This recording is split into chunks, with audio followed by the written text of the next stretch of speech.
Tonight on News 5 Live, the pastor from hell accused of kidnapping and holding his daughter-in-law hostage in Belmopan. They tied her hands and feet and starved her. How she escaped tonight and her condition. Police Commissioner Chester Williams says the accused are all in custody, the crimes they will be charged with. And neighbors say the pastor was a bad man who killed their animals. In more crime news, she made a Facebook post and now they want her dead. More details of the shooting of Mary Flowers. Investigation into alleged bribery within the BDF intensifies. We'll have the latest. Stay tuned because these stories and more are coming your way in just a minute.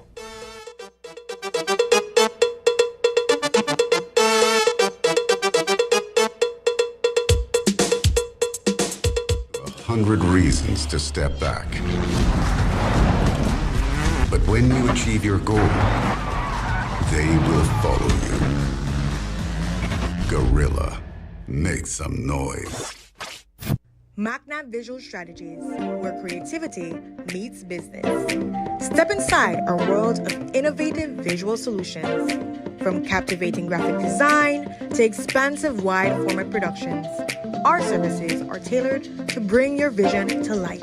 Experience the impact offer high-quality signage and billboards, embroidery, promotional items, and professional paper printing, all designed to elevate your brand's presence. Every project reflects our commitment to creativity, quality, and client satisfaction. At McNabb Visual Strategies, we transform ideas into visual realities. Get in touch today.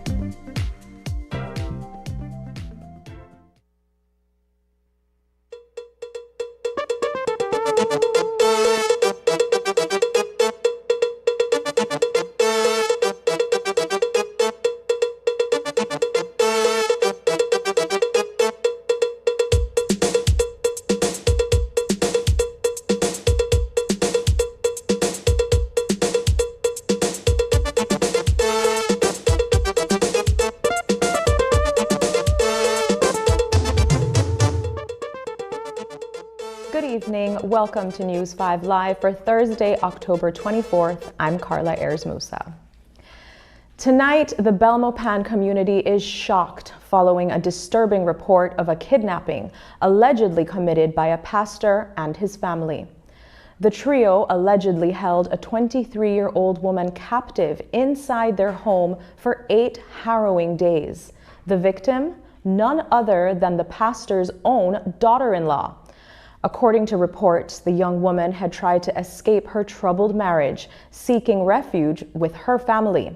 However, she returned to her husband's home, and that's when the nightmare began. Her father-in-law, a trusted religious leader, is accused of tying her up and keeping her bound inside the house, turning the place of worship into a house of horrors.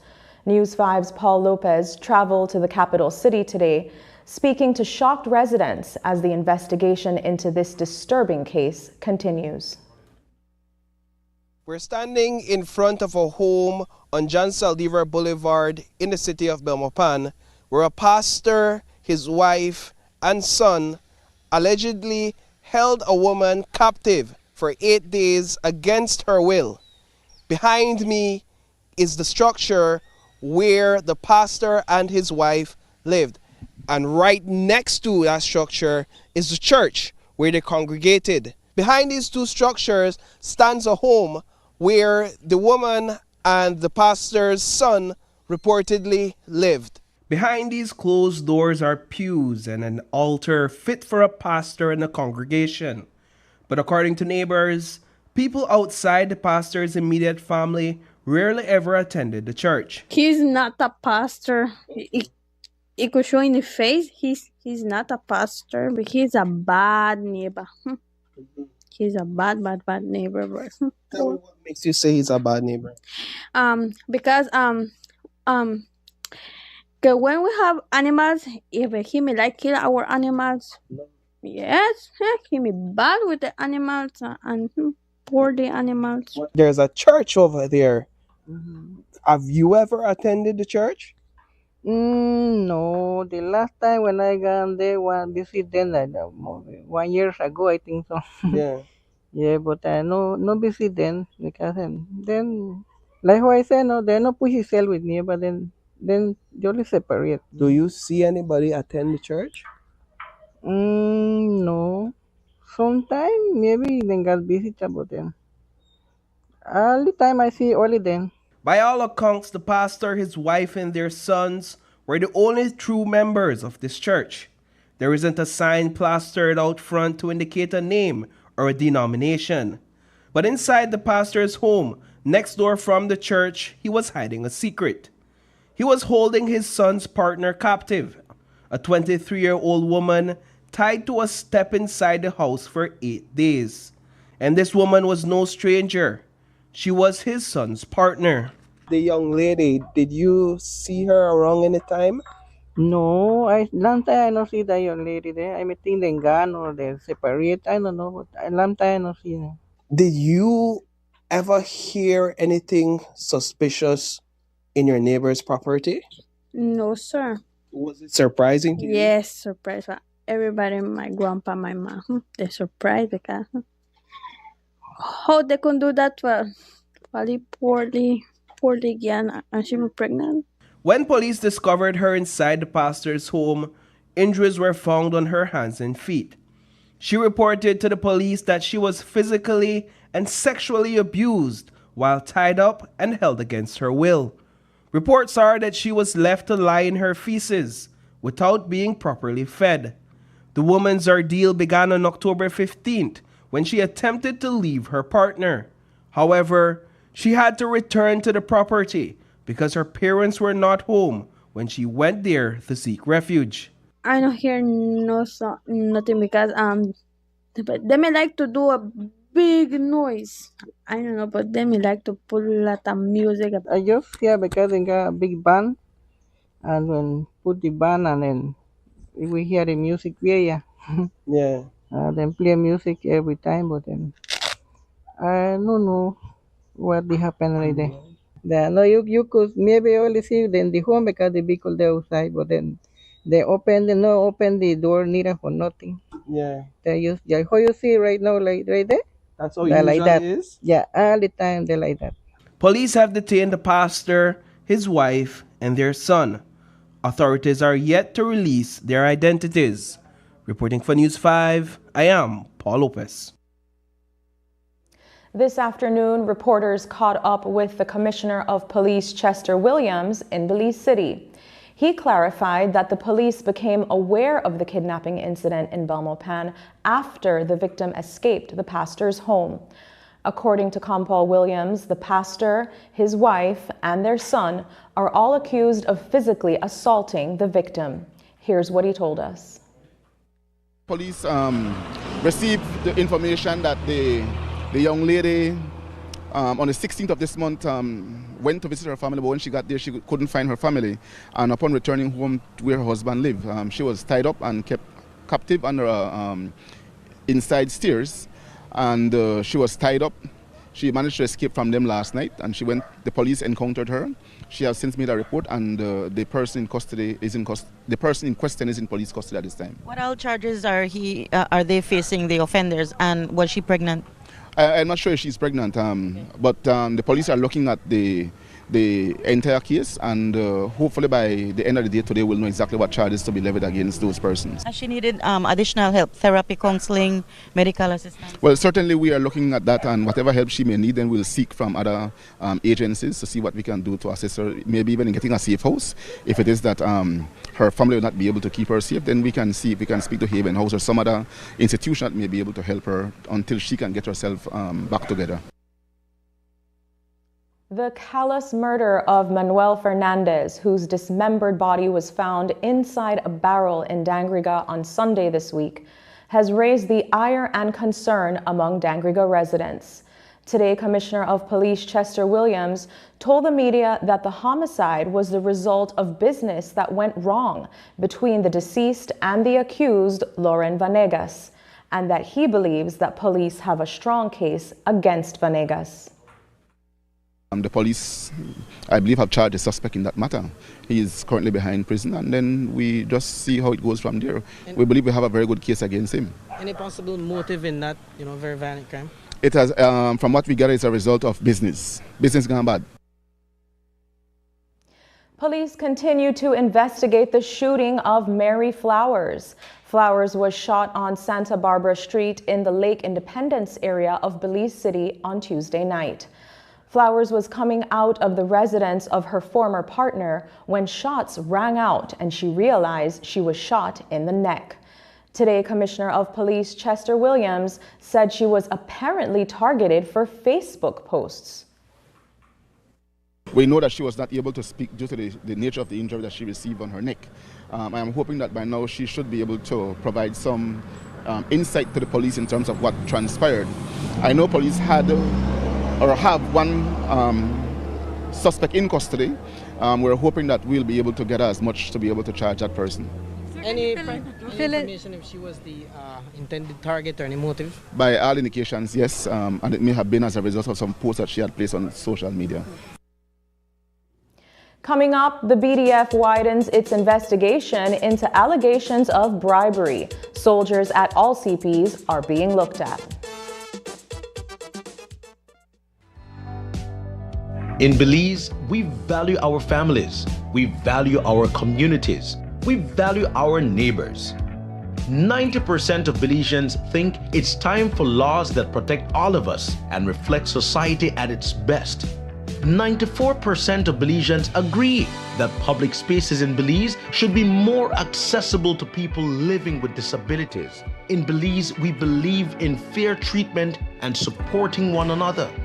We know that our beautiful country is at its best when we come together for the greater good. 2 out of 3 Belizeans support a new law to prevent discrimination in employment and public spaces. It shouldn't matter where we come from, who we love, or what we look like. Belizeans deserve to live our best lives. It's time for laws that protect all of us and reflect our society at its best. Equal Opportunities Bill. Belize, we're ready.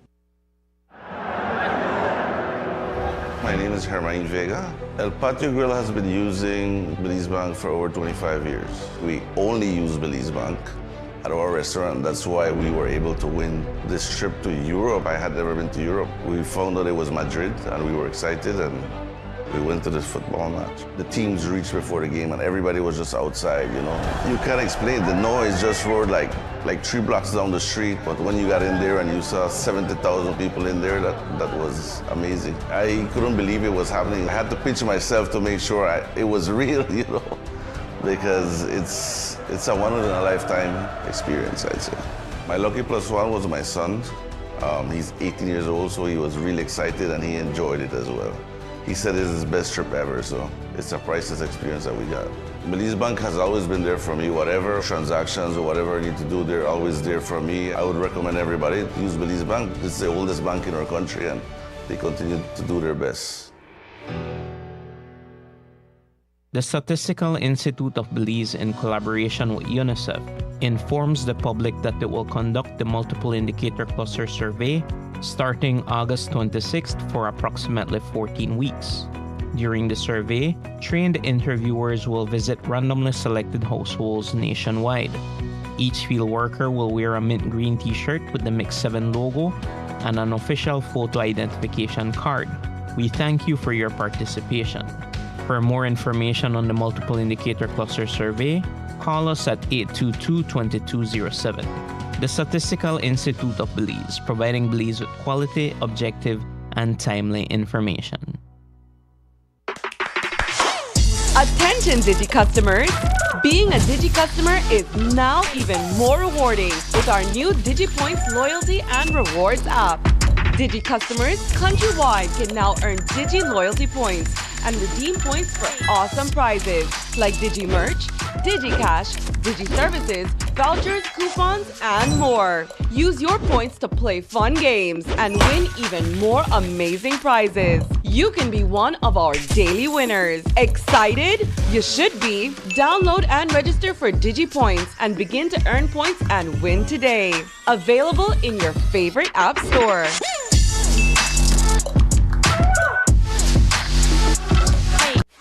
Are you a dynamic and charismatic personality with a passion for storytelling? Do you have a unique voice that captivates audiences and a talent for bringing stories to life? We are looking for fresh faces who are energetic, engaging, and natural in front of the camera or microphone. If you are passionate about acting or voice work, we want to see what you've got. To register, email producer@channel5belize.com or call 670-6068. The Belize Defense Force, BDF, continues to investigate allegations of bribery among soldiers.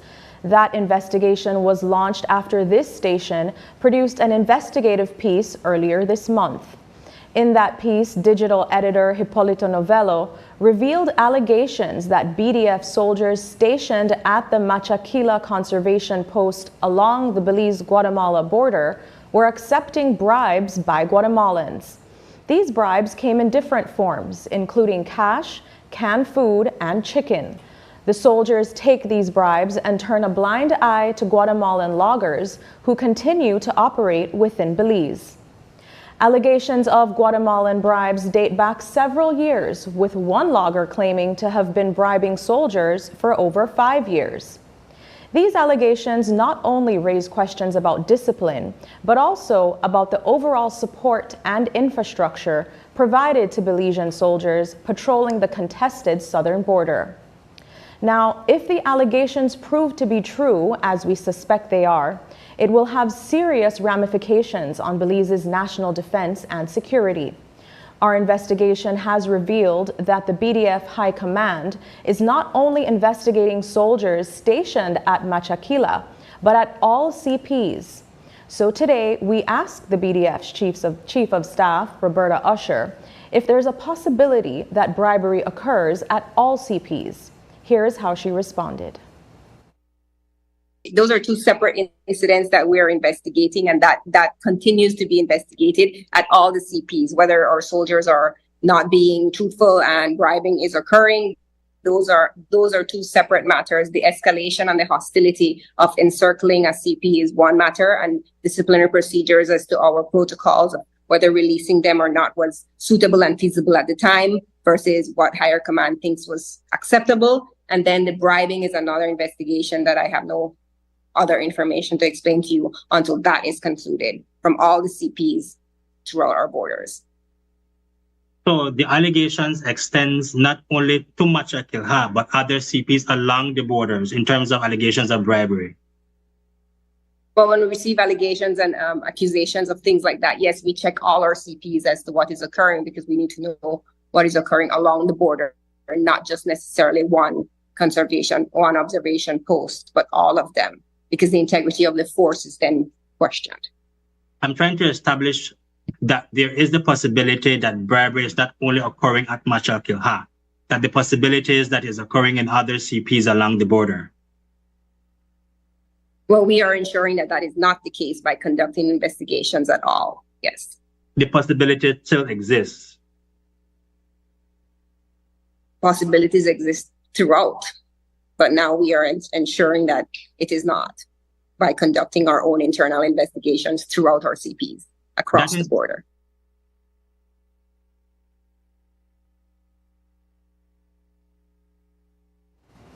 Reports that soldiers are being offered bribes as low as chicken sparked public debate about the challenging conditions faced by those patrolling Belize's remote borders.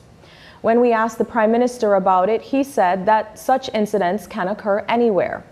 Given that entry-level soldiers earn just $40 a day and endure challenging conditions, this situation raises significant concerns about their morale and the adequacy of support they receive.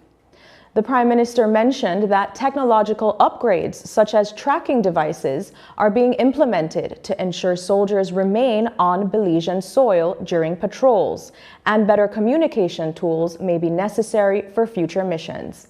He said, quote, "We're using the tracking system so that we know where they are at all times," end quote.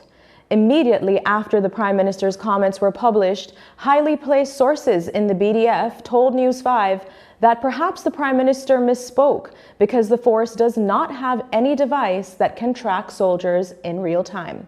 So we asked Major Usher about it. Like I had told you before, we are looking into the ventures of technologies, and we have the capability of communicating with our soldiers, yes. That's a very long no, Major.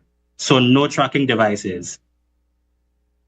We have the ability to communicate with our soldiers, and we're looking into other technological ventures to see how we can best remain in communication and tracking our soldiers on the borders, yes. In our investigation, we revealed that on September 7th, BDF troops apprehended Guatemalan loggers operating illegally in the Columbia River Forest Reserve. However, their position was quickly compromised when over 10 armed Guatemalans surrounded them. Communication with Fairweather Camp was lost, gunshots were fired, and outnumbered soldiers had no choice but to release their detainees to avoid escalation. An investigation into that matter was launched after this station reported the alarming details. The investigation was completed last week, and we asked Major Usher for an update. So the investigation is has confirmed that they indeed were surrounded. However, hostility did not escalate as we had previously discussed. They came over to see the 5 detainees as to why they were detained, and they did encircle the CP. At the time, the commander saw it feasible and appropriate to release the detainees due to his own, measurements that he did not want the situation to escalate. Whether it would have or not, we won't know. Are you able to say if the Guatemalans who had circled the CP were indeed armed? The report says that at least 2 shots were heard. So our investigations do not line up with that. In the fact, yes, what you explained is that you heard that shots were being fired, etc. What we came up the conclusion of the investigation, that was not the case. Is this something normally that happens, that if there is a situation that might escalate to possibly a shootout or a showdown, that the patrol commander or the CP commander would then take it upon himself to decide to release illegal Guatemalans who had continuously deforested Belizean land?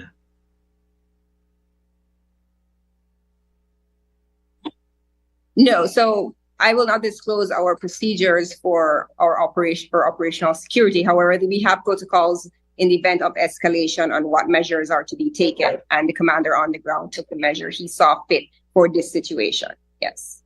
Would you classify these as appropriate measures? Again, this is appropriate to him on the ground in his time, that he saw this as the most suitable to release them in the event of escalation. Yes. I'm trying to establish whether or not the BDF High Command agrees that these illegal Guatemalans on Belizean soil were to be released. No, they were not to be released. What about the procedures are that the police will bring them in to detain them.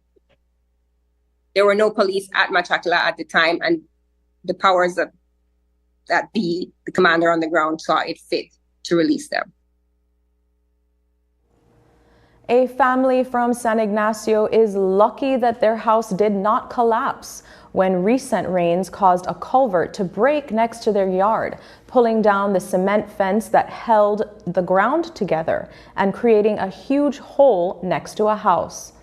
It is believed that the 2-story structure on Flamingo Avenue held up only because of the steel enforcements that it was built with. When News 5 showed up at the site on Wednesday, employees of the Ministry of Infrastructure Development and Housing, along with those from the San Ignacio Santa Elena Town Board, were there spreading rocks in the crater that was created when the ground broke loose. News 5's Marian Ali filed this report. Nora Gomez was at home with her family a week ago when heavy rains caused the ground adjacent to their house in San Ignacio to become loose and cave in.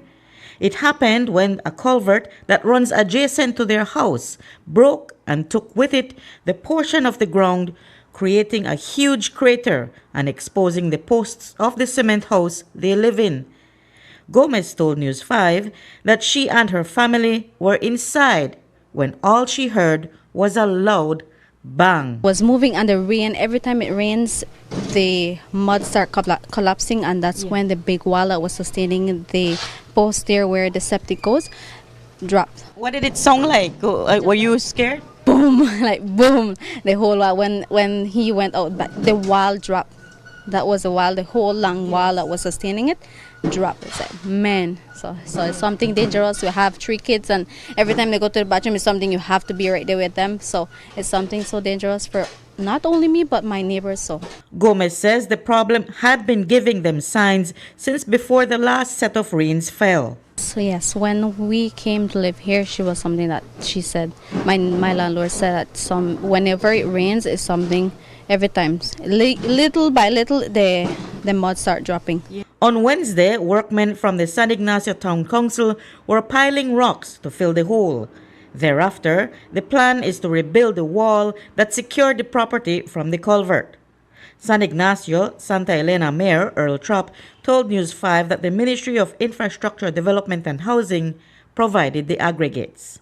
A quick has been washing away the foundation and base of residents and fence around that area. So it has basically compromised the integrity of that structure, a house on Flamingo. So currently we are working on trying to restore that with some big rocks right at the moment. With that wall they are fixing, it should sustain the mud and the post there.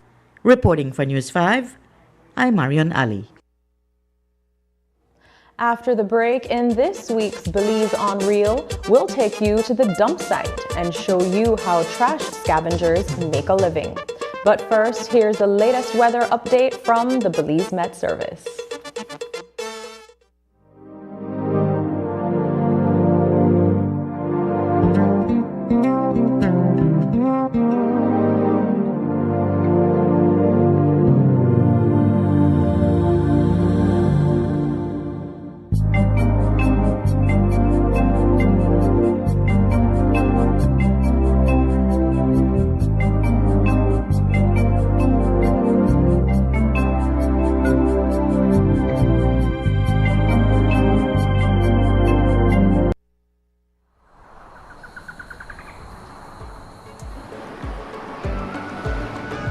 In Belize, diversity is our strength. From the vibrant streets of Corozal to the serene beauty of Punta Gorda, and from the charming town of Benque to the breathtaking views of Half Moon Cay. We are a tapestry of cultures, traditions, and perspectives. But amidst our differences, there's one thing that unites us all, that defines the essence of Belizean identity. Our love for this land and sea we call home. Our Belize Barrier Reef is more than just a natural wonder. It's the lifeblood of our nation, the foundation of our culture, and the backbone of our economy. Every lobster caught, every conch harvested, every tourist enchanted, every investor satisfied, every proud homeowner, and every taxpayer. They all depend on the health and vitality of our marine environment. I may be out on the water every day, but I know that my livelihood is tied to the health of the reef. We all depend on it. As a tour guide, I get to share the beauty of a reef with visitors from around the world. But I want future generations of Belizeans to experience it too. Fresh seafood is the heart of Belizean cuisine. I want to continue creating delicious dishes that celebrate our local flavors, sustainably sourced from our waters. In Belize, we may come from different backgrounds, but we all share the same dream, a thriving marine environment capable of sustaining us all. Together, let's work toward that future, a future where we all thrive.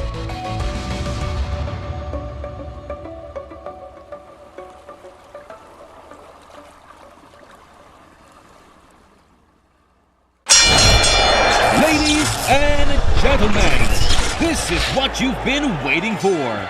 In this corner, we have the masters of limitless power and unbeatable connection. Pioneers of 4G LTE in Belize. It's the undefeated champion, Smart. And in the other corner, struggling to keep up, it's the other guy. Fight!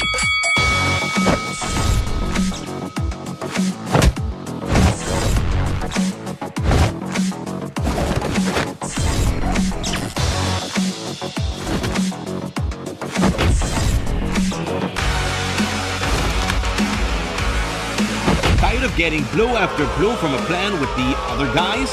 It's time to tap out and join the winning postpaid plan provider. Smart's postpaid plans are a total knockout to the competition, and they have once again powered up their postpaid plans. Sign up for one of Smart's boosted postpaid power plans today and experience the victory of superior service. Smart, bringing people together.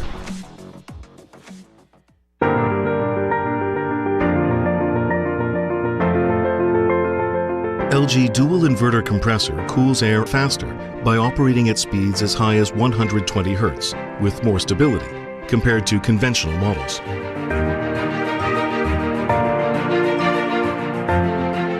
It also saves up to 70% more energy by operating at speeds as low as 10 Hz with more stability.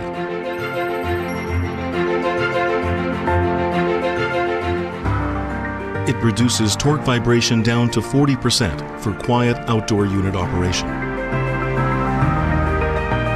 Stable operation with low vibrations also results in increased durability.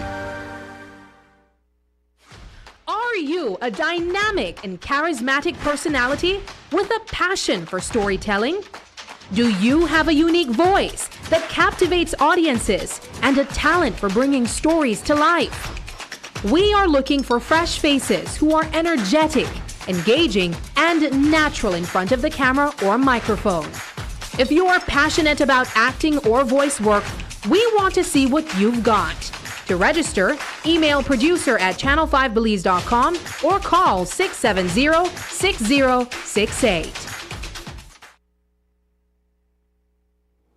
Some of us either work for a company or we own one and employ others to work for us. Others simply work for themselves, surviving off a craft, service, or talent. But there are those who do very humbling jobs, the kinds that put our safety at risk, like cleaning the streets and the draining or collecting the garbage. And then there are the very few who pay their bills off rummaging through the garbage, looking for recyclables they can sell to earn a living. We call them scavengers, but whatever we refer to them as, we spoke to a few of them today who said they'd rather do that than to engage in a life of crime in order to live. News 5 brings you this week's edition of Belize on Real on dumpster living.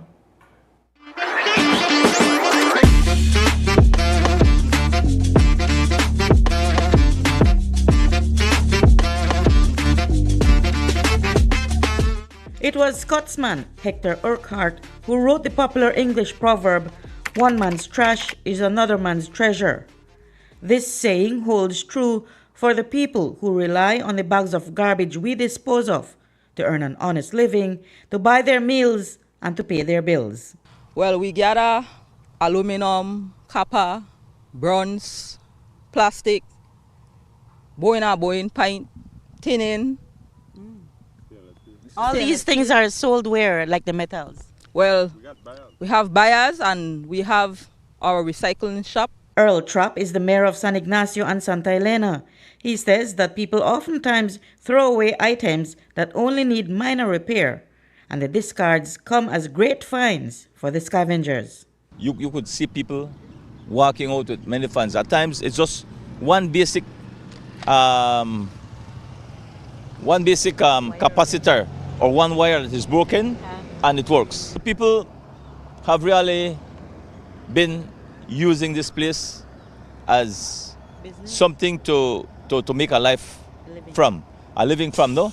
People have used this place to send children to school, high school, sixth form. So I know of some families that have picked up bottles on the roadside and sent their children to school with that. Patricia Roberto is a garbage scavenger who visits the Belize Waste Control Transfer Station at Mile 2 on the George Price Highway in Belize City. She says that she lives off the trash that we throw away. Sometimes the job comes easy, she says, depending on what we pack them in. Some of the bags are transparent and we can see through the bag, so automatically we just grab the bag that we see the certain stuff that we want. Because the black bag, we have to open it and check it. For Roberto and her colleagues, Robert McCoy and Sidney Forbes, helping to control the garbage situation by recycling material that is thrown away is one part of what they do. There is the noble aspect of rummaging through our waste to earn a living. It's an honest way of making a living, and it's not very hard, and you can take time off and go do extra stuff on the side. When you have a permanent job, you don't even have time. So you work for yourself. This is your job. Yes, you work for yourself. Self-employed. Every day I fill my belly and I stay out of crime. I'm a gilly old man. This place keep me just like I come from Brody's. You know, the best thing come to this place, you know. Okay, but you have to go through a lot of digging in garbage, so it's not sanitary. Either the energizer, so digging don't worry me I come to dig and I come to sort, I come to seek and I will find. But the job is perhaps one of the most hazardous and unsanitary that exists, because everything that is dumped from every sector of the community finds its way to the transfer station. Roberto says they have to gear down to face the filth. I just use this because there's certain thing in the dirt. It make you feel bad, right? And bacteria is in the dirt, so I wear my mask every time. Some of us wear masks. We wear gloves, right? We wear gloves, then we wear a vest, right? This is not the company vest. What about your feet? And then we wear a boots, like one of those boots what the guys have on. And that is a complete dress with a long pants and a t-shirt. The only upside to the job is the lucky find, that is, wallets containing money, jewelry, and other valuables that people discard by mistake. Once Mayor Trapp says he got a frantic call from a resident who needed to track down a valuable piece of jewelry. About 6 weeks ago, a young lady went to the garage. She was very much concerned. She was crying that the garbage truck picked up garbage from outside her house. So she threw away what? Her? A valuable jewelry, a piece of jewelry.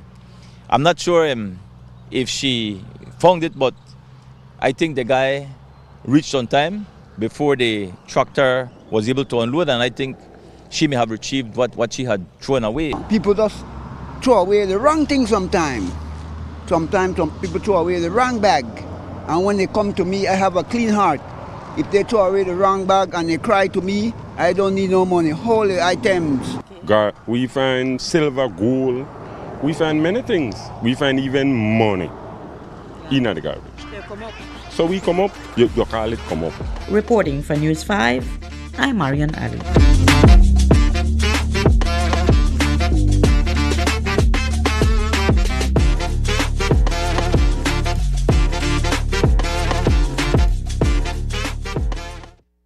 This morning, two conflicting press releases emerged under the United Democratic Party, UDP, banner.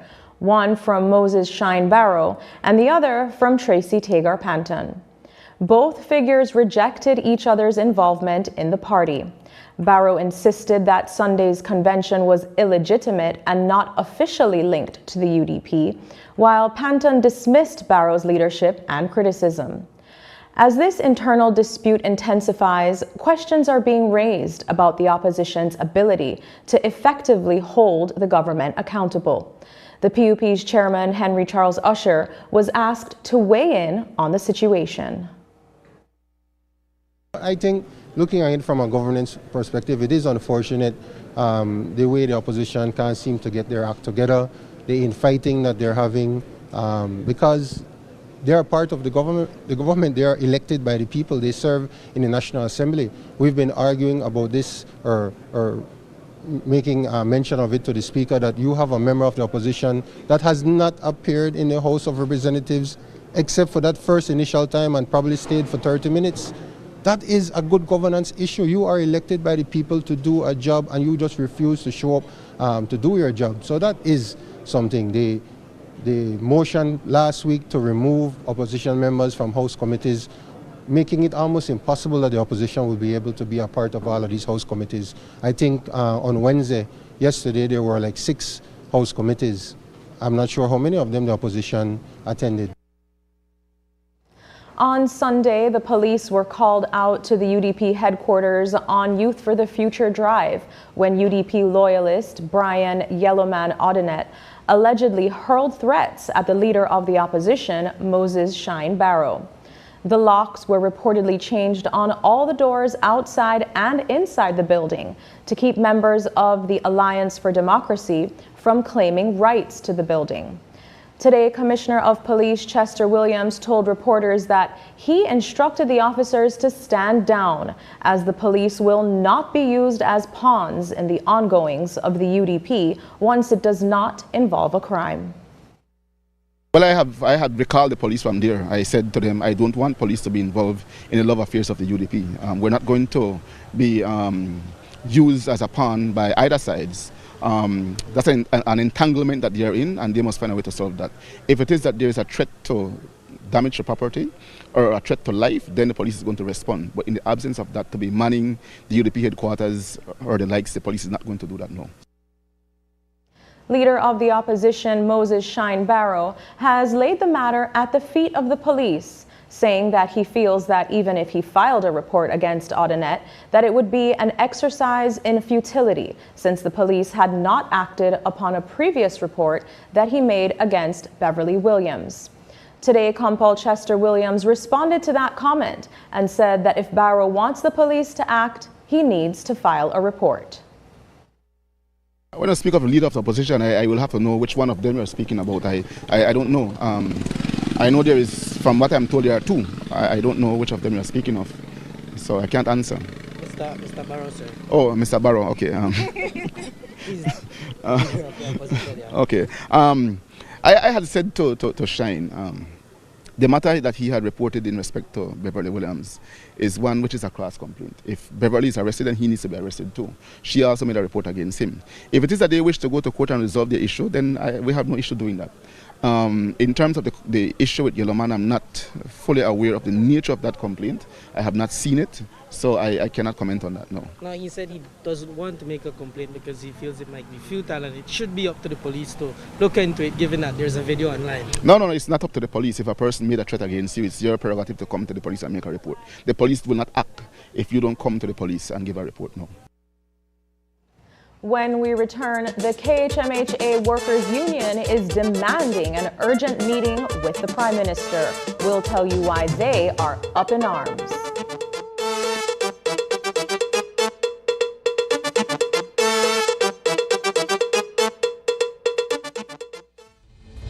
A hurricane can turn everyday objects into dangerous projectiles.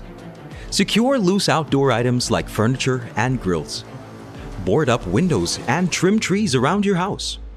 These simple steps can significantly reduce damage during a storm. Don't wait until the last minute. Be proactive and secure your home today. Remember, it pays to get it right with RFNG Insurance, a Road Group company.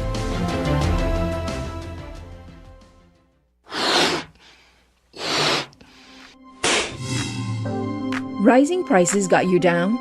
Well, let Benny's lift you up in these tough financial times. Right now, get low prices on construction materials, such as lumber. And whenever you make a purchase, remember to get your B-Box, which is free money. Only at Benny's, quality and savings.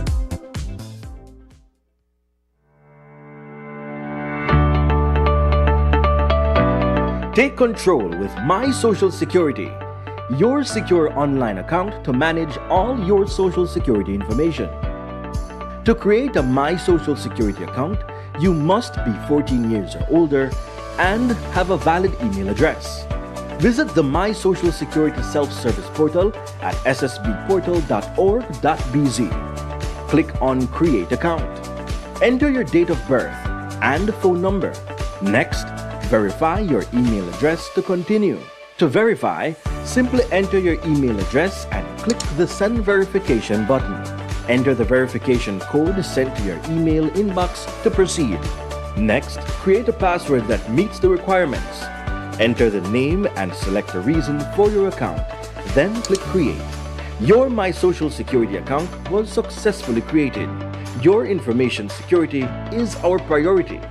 If you have a Social Security number, click Link My SSN to link your Social Security number to your account and activate using the steps in your confirmation email. If you do not have a Social Security number, click Register with SSB. You are now ready to truly experience Social Security at your fingertips.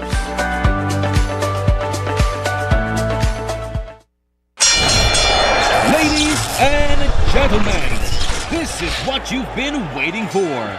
In this corner, we have the masters of limitless power and unbeatable connections, pioneers of 4G LTE in Belize. It's the undefeated champion, Smart. And in the other corner, struggling to keep up, it's the other guy. Fight!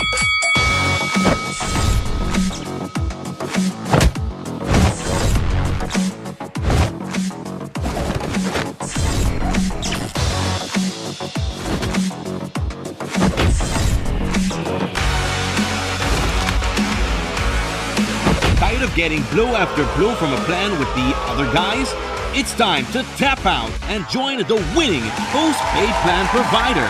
Smart's postpaid plans are a total knockout to the competition, and they have once again powered up their postpaid plans. Sign up for one of Smart's boosted postpaid power plans today and experience the victory of superior service. Smart, bringing people together. Are you a dynamic and charismatic personality with a passion for storytelling? Do you have a unique voice that captivates audiences and a talent for bringing stories to life? We are looking for fresh faces who are energetic, engaging, and natural in front of the camera or microphone. If you are passionate about acting or voice work, we want to see what you've got. To register, email producer@channel5belize.com or call 670-6068.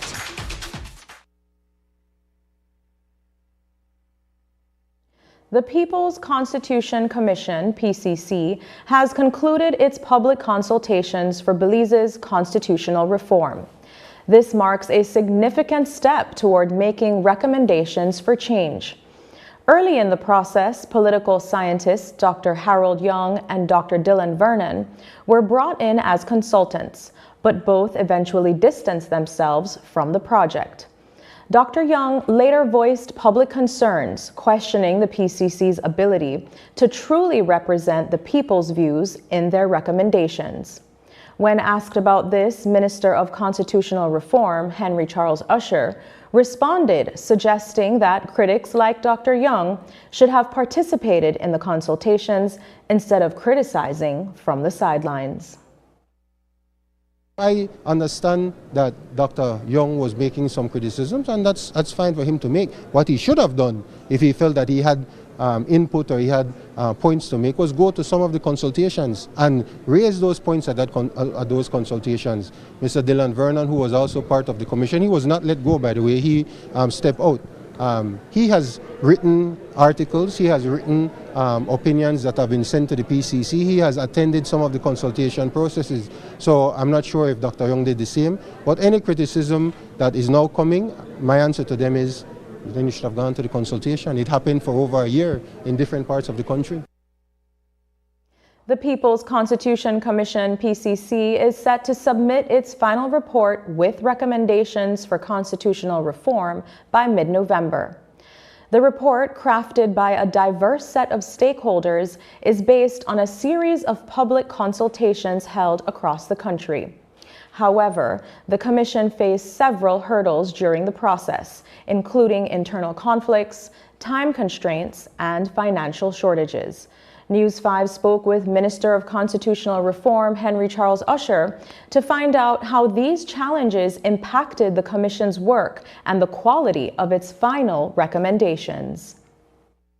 The budget that they had presented was the budget that was approved, so I'm not sure where you got that information from. They had requested an extension. The initial legislation, or the legislation called for a period of 18 months, starting from November of 2022. So it should have been completed March of 2024. But they did request an extension to the Prime Minister, and the Prime Minister granted that extension up until November of 2024. In terms of additional budget, they did request an additional budget for that extension, and that was also approved. I believe that they have, they're wrapping up now. I think the next step is for a draft to go to the stakeholders. As you would recall, there are 23 or so stakeholders that make up the commission. So now that they have consulted with the Belizean people, they have put all of that in summary form. It now goes back to the stakeholders for their input, and then we expect a final report very soon. Despite facing criticism over its execution, Minister of Constitutional Reform Henry Charles Usher remains confident in the success of Belize's constitutional reform project. Usher highlights that this initiative is the first of its kind worldwide, emphasizing its groundbreaking approach. He further underscores the importance of the project's commitment to engaging Belizeans in discussions about their constitution, despite the challenges encountered along the way. There has always been the criticism that the government is not hearing what the people are saying. Well, this is an opportunity to hear directly from the people utilizing the forum of the PCC. It is not about any particular commissioner with a personal agenda to come in and say this is how the Constitution should look. Their job and the job of all of the stakeholders was to get this information from the people, report back to the government. For instance, on the issue of finance and accountability, do you as a Belizean citizen feel comfortable with the budget process? That's supposed to come back to the government.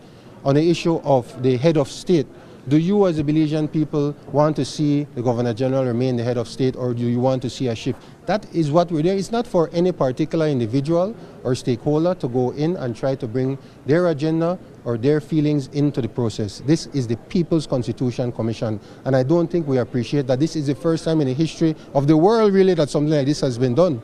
Barbados is currently in the process of rewriting their constitution, but what they have done is put together a team of lawyers stuck in a room somewhere trying to write this new constitution. They were supposed to release it in March. We're now in October. We still have not seen that. The People's Constitution Commission is one that it took a little longer. Why? Because that process of educating and consulting with the Belizean people is very critical. The Carl Huchner Memorial Hospital Authority Workers Union is voicing strong opposition to a recent amendment to the KHMH Authority Act. According to a statement from the union, the amendment, read in the House of Representatives this past Friday, removes their right to representation on the Board of Governors and replaces it with a representative from the National Trade Union Congress of Belize, NTUCB, who cannot be a member of the KHMHA Workers Union. In their statement, the union expressed frustration, stating that at no point during the drafting or consideration of this amendment were they informed. They stress that having their own representation on the board is crucial for addressing the needs of staff, as they possess direct and intimate understanding of these issues.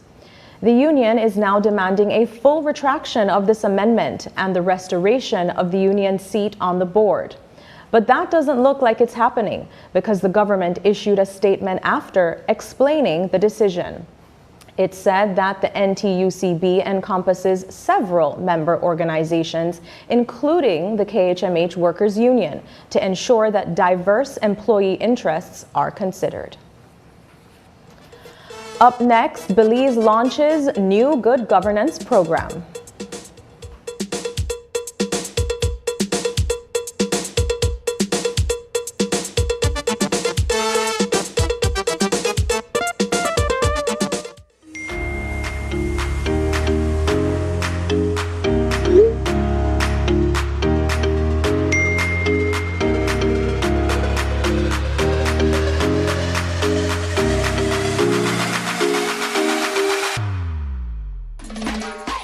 Cellular World is the authorized Samsung distributor in Belize, and they offer 1-year local warranty on all Galaxy devices. Cellular World always has the best tech deals countrywide. Get 3 or up to 7 years warranty on all Dell technologies, because Cellular World is the authorized Dell partner here in Belize. Like these good folks, rush down to Cellular World for the best tech deals, such as cell phones, TVs, tablets, speakers, business products, and so much more. Visit any of our stores in Belize City, Belmopan, San Pedro, and now in Orange Walk. Or shop via our virtual store through Facebook and Instagram. Or WhatsApp us at 615-5141 to find out more.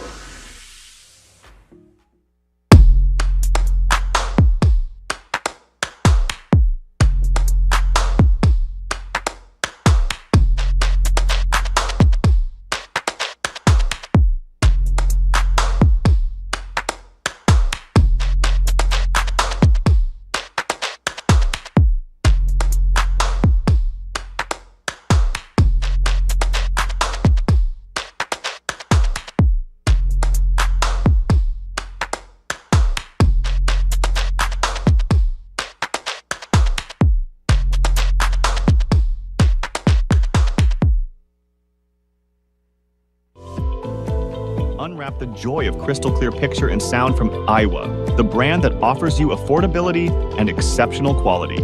Iowa has a wide range of exceptional products to choose from, such as TVs, speakers, headphones, home appliances, and much more at affordable prices that won't break the bank. Enhance your audio-visual entertainment experience with Iowa, and for your convenience, parts are readily available in country for hassle-free maintenance. You can find Iowa products at your local electronics store countrywide. Choose Iowa, the best in home entertainment and household appliances.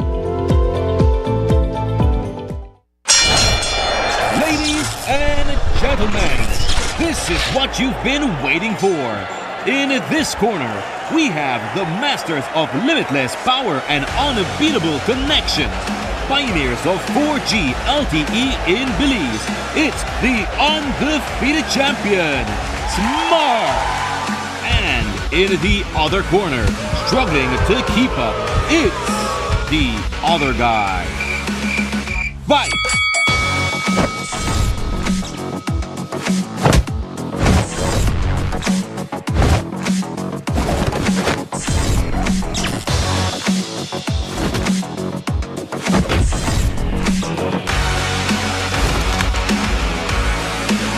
Of getting blow after blow from a plan with the other guys? It's time to tap out and join the winning postpaid plan provider. Smart's postpaid plans are a total knockout to the competition, and they have once again powered up their postpaid plans. Sign up for one of Smart's boosted postpaid power plans today and experience the victory of superior service. Smart, bringing people together. Are you a dynamic and charismatic personality with a passion for storytelling? Do you have a unique voice that captivates audiences and a talent for bringing stories to life? We are looking for fresh faces who are energetic, engaging, and natural in front of the camera or microphone. If you are passionate about acting or voice work, we want to see what you've got. To register, email producer@channel5belize.com or call 670-6068. The government of Belize is still seeking to fill the position of Auditor General, which has been open since Dorothy Bradley retired from the post. In the interim, Maria Rodriguez has been appointed as acting Auditor General for 4 months, and the post is still being advertised. However, there are concerns that if the Auditor General is put on a contract, that oversight body might not be able to act independently in fear of it being withdrawn. We spoke with Minister of Public Service Henry Charles Usher, who dismissed these concerns.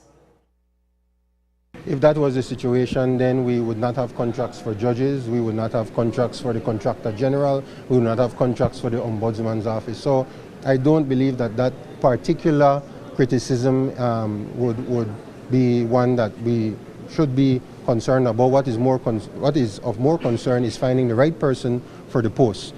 Now, let me clarify, because it's the Office of the Prime Minister, according to Section 109 of the Constitution, the Office of the Prime Minister makes a recommendation and that the Governor General appoints the Auditor General.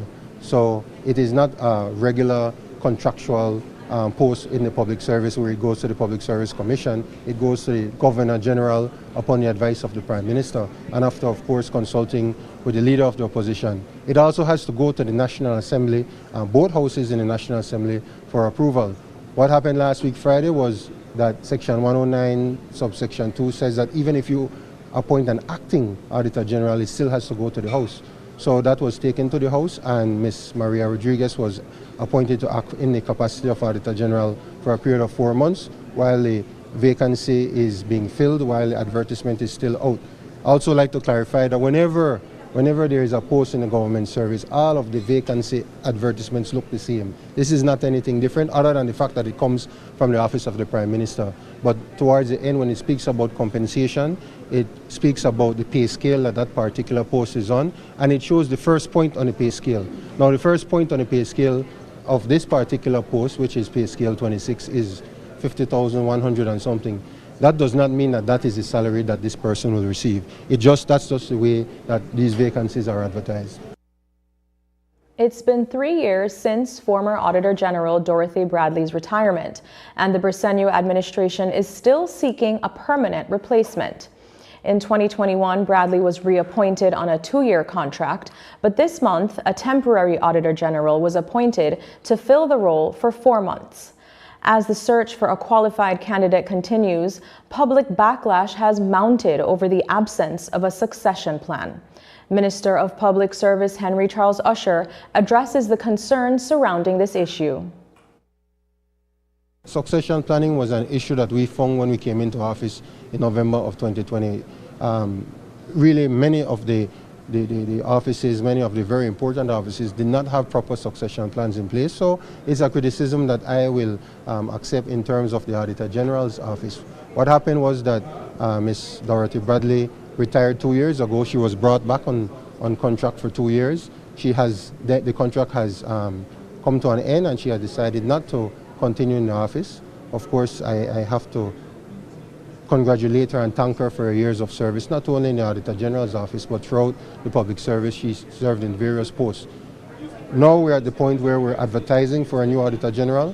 We have individuals in the office that are going to be holding over, or the Deputy Auditor General is holding over for a period of 4 months, and then we see who applies. We're hoping that we can get the best person for this post, somebody that has the requirements, somebody that has the management capacity, because not Auditor General does not mean only mean that you have to be a good auditor. You also have to manage that office. There are various audits that's happening throughout the government system, and this office is responsible for all of them. It's an issue that we have been trying to resolve at the Ministry of Public Service, looking at the human resource challenges within the Office of the Auditor General. I'm not sure if they didn't have anything at all to do. It's very rare that a public officer has nothing to do at all. But I do believe that there could have been more tasks assigned to these individuals. And that's why I said whoever assumes the post of Auditor General also has to be a good manager, has to be a good human resource manager in terms of being able to task out the different auditors within the office to go and do the different audits. So it is a challenge that we've been working on at a ministry, from the ministry's perspective. But we also have to be careful not to interfere too much in the independence of that office, because remember that office is an independently established office under the Constitution, so it's not like we can go in and just dictate how their operations are supposed to be done. We can't go in and tell the Auditor General's office, oh, you have to do these audits. They have an audit plan, they carry out that audit plan, and in terms of their operational objectives, that's something that the Auditor General herself or himself would have to do. But in terms of the issue that you raised just now, it was one that came to our attention, and we were trying to intervene, yes. The government of Belize has launched a new initiative titled Strengthening Governance for Transparency and Accountability in Belize. Developed through collaboration with the Ministry of Public Service, the U.S. Embassy, and the United Nations Development Program, UNDP, the program aims to improve good governance and strengthen the fight against corruption. News 5's Brittany Gordon looks at the pros and cons. On Monday, the Ministry of Public Service kicked off its annual Anti-Corruption Month, emphasizing the importance of government transparency and strengthening the fight against corruption. Today, the launch of the Good Governance Program further reinforced this mission. Minister of Public Service Henry Charles Usher outlined the goals of the new initiative. There are many objectives, but the key core objectives are: 1, to build capacity in the public service when it comes to good governance issues; 2, to build capacity as well and to do administrative law training for the Public Service Commission, for admin officers, CEOs, etc. And 3, the ultimate objective is to build and develop the good governance agenda. So this project, the funds coming from CARSI, is hoping to achieve those over the next 24 months. Earlier this year, the government received a $250,000 grant to adapt solutions to address anti-corruption through the passage of legislation and capacity building of the government entities. It focuses on building the capacity of public servants, civil society, academia, and the media, while strengthening the Public Service Commission's ability to handle regulatory violations. The Good Governance Unit in Belize worked closely with the United Nations Development Program to create the project. Michael Lund, UNDP Deputy Resident Representative told us that the launch of the project aligned with the celebration of International United Nations Day. On this UN Day, the 24th of October that we are celebrating, United Nations Development Program is present in 170 countries and territories, and we have been in Belize for over 30 years, where we support mainly now the Belize in good governance and inclusive growth as one area, and climate change as the other area. Those are our big focus areas. So this project that we're launching today really fits in with the good governance portfolio that we're having, where we are trying to support the government in strengthening its good governance institutions and anti-corruption efforts. By promoting behavioral change and accountability, the initiative seeks to enhance transparency, reduce corruption, and build public trust in government institutions. A monitoring and evaluation process will be set up to assess the progress of the project. This has a 24 months timeline, and what we're trying to do is strengthen the capacities through training and institution building on twofold. One is the internal institutions in government that keeps a check on good processes and ethics in the civil service, and the other part is to train and be part of with civil society and the media. So you as watchdogs can keep an eye on the government, can keep an eye on the public service, so we can help make sure that it's clean, not corrupt, and is as efficient as possible. The final phase of the project will be to create a national good governance agenda to guide the next 5 years of governing to ensure that good governance remains consistent. Brittany Gordon for News 5. And that's the news. Tonight's broadcast is available at channel5belize.com on both our Facebook and YouTube. I'm Carla Ayers Musa from all of us here at News 5. Good night.